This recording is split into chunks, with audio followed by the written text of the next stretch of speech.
I take tea or I drink tea. Which one is correct? পান করা অর্থে ড্রিঙ্কও ব্যবহার করা হয় এবং টেকও ব্যবহার করা হয়, কিন্তু কখন কোনটা ব্যবহার করব?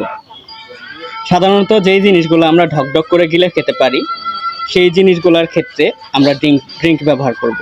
যেমন পানি, দুধ, এগুলা ঢকঢক করে গিলে খাওয়া যায়, সেই জন্য আমরা বলতে পারি I drink water, I drink milk.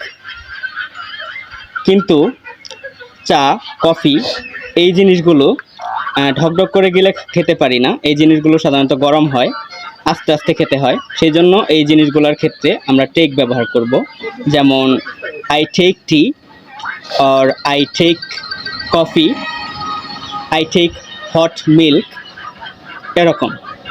So thank you everyone.